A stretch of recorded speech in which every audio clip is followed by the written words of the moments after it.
شروع اللہ کے نام سے جو بڑا مہربان نہایت رحم کرنے والا ہے۔ اے لوگو، اپنے اس رب کی عبادت کرو جس نے تمہیں اور تم سے پہلے لوگوں کو پیدا کیا، یہی تمہارا بچاؤ ہے۔ جس نے تمہارے لیے زمین کو فرش اور آسمان کو چھت بنایا اور آسمان سے پانی اتار کر اس سے پھل پیدا کر کے تمہیں روزی دی۔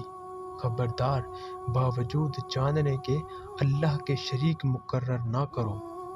ہم نے جو کچھ اپنے بندے پر اتارا ہے، اس میں اگر تمہیں شک ہو اور تم سچے ہو تو اس جیسی ایک صورت تو بنا لاؤ۔ تمہیں اختیار ہے کہ اللہ کے سوا اپنے مددگاروں کو بھی بلا لو۔ بس اگر تم نے نہ کیا اور تم ہرگز نہیں کر سکتے تو اسے سچا مان کر اس آگ سے بچو جس کا ایندھن انسان اور پتھر ہے، جو کافروں کے لیے تیار کی گئی ہے۔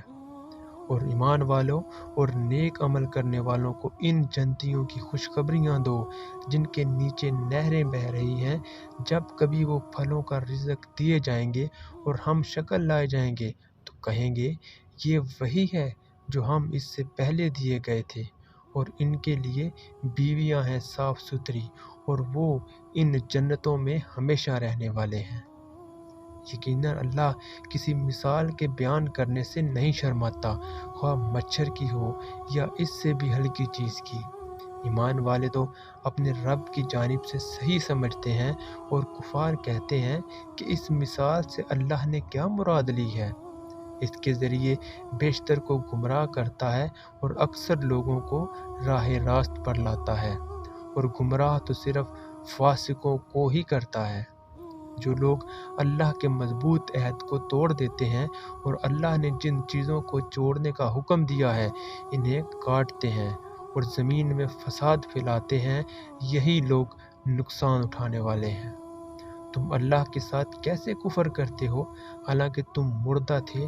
اس نے تمہیں زندہ کیا، پھر تمہیں مار ڈالے گا، پھر زندہ کرے گا، پھر اسی کی طرف لوٹائے جاؤ گے۔